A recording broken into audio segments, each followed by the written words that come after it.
देखते छोटू सबसे आगे निकल गया, मगर फिर कुछ ऐसा हुआ जो नहीं होना चाहिए।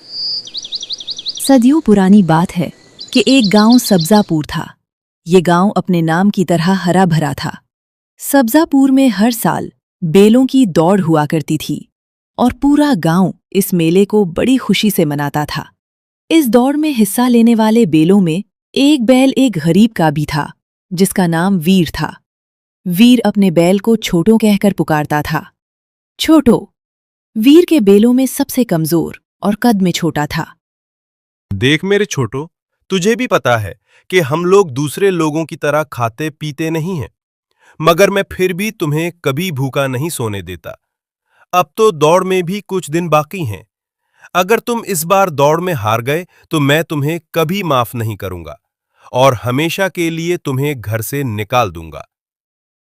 छोटो अपने मालिक की सारी बातें सुन रहा था, मगर किसी का भी जवाब नहीं दे सकता था। छोटो ने अपने जहन में ये बात बिठा ली और अपनी पूरी मेहनत और ताकत से दौड़ के लिए तैयारी शुरू कर दी। दूसरी तरफ सेठ और उसका बैल भी दौड़ के लिए तैयारी कर रहे थे। सेठ एक नेक और रहमदिल इंसान था, मगर कोई भी अपने बैल को दौड़ में हारता हुआ नहीं देख सकता था। इस बैल ने अपनी 4 साल की दौड़ में 2 बार जीत का फल अपने नाम किया था। तीसरा बैल सेठ के छोटे भाई लालचंद का था। लालचंद एक लालची इंसान था, जो अपने भाई सेठ और गरीब वीर दोनों से बहुत हसद करता था। अगर तुम इस बार दौड़ नहीं जीते तो मैं तुम्हें काट कर कितों को डाल दूंगा। साल भर तुम्हारे लिए खाने के अलावा कोई काम नहीं होता। जनाब को हल चलाने के लिए भी इस्तेमाल नहीं कर सकते कि कहीं कमर न खराब हो जाए। खुद को तो देखो, कोट कोट कर आराम भरा हुआ है। सारा दिन बिस्तर पर लेट कर गुजार देता है। बड़ा आया मुझे बातें करने। आज का दिन बहुत अहम था, क्योंकि आज बेलों की दौड़ का दिन था। पूरा गांव दौड़ देखने के लिए बेताब था।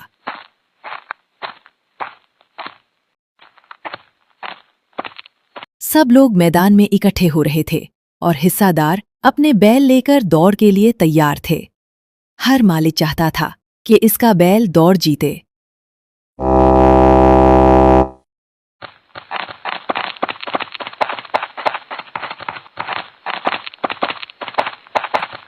देखते ही देखते छोटो सबसे आगे निकल गया, मगर फिर कुछ ऐसा हुआ जो नहीं होना चाहिए था।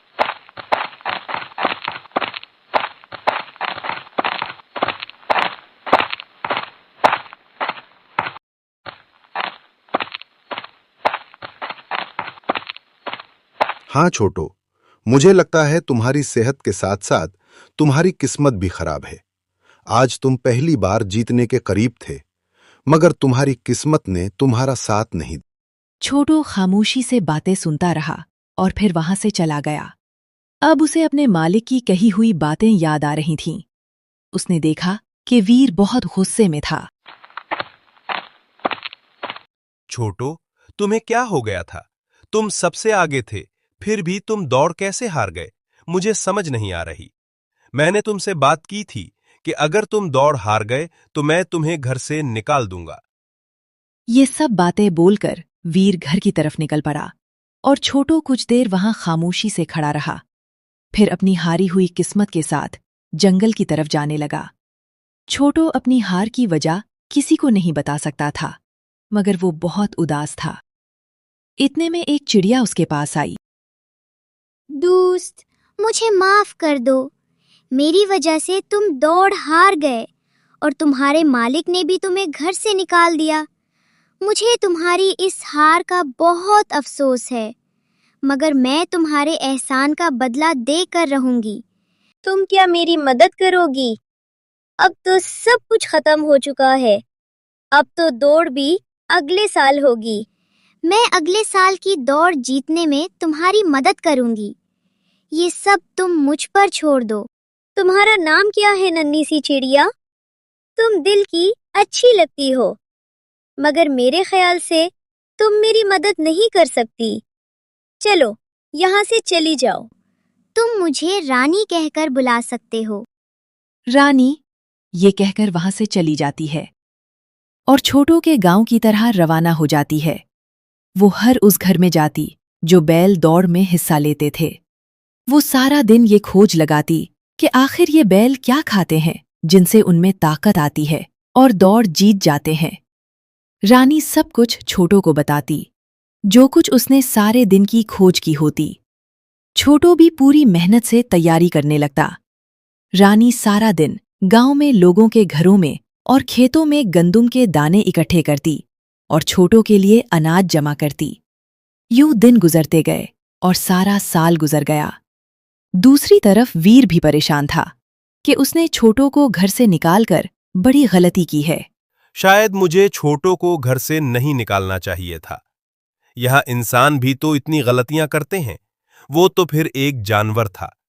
काश छोटू मेरे पास होता और मैं उसे एक और मौका देता। आज फिर वही कीमती दिन था। आज फिर बैलों की दौड़ थी। इस साल की दौड़ पिछले सालों से बहुत बड़ी थी। इस दौड़ में दूसरे गांव के बैल भी हिस्सा ले रहे थे।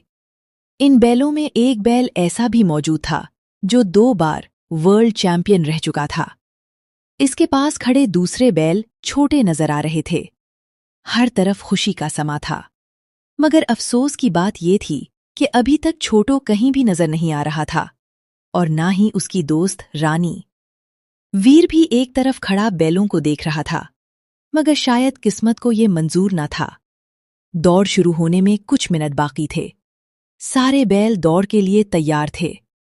इतने में किसी के दौड़ने की आवाज आई। सबने मुड़कर देखा तो ये वही छोटू था जो पिछले साल जीतने के करीब गया था। कोई भी छोटू का नाम नहीं पुकार रहा था, मगर सबके दिल में छोटू के लिए प्यार जरूर था। कुछ ही मिनट में दौड़ शुरू हो गई।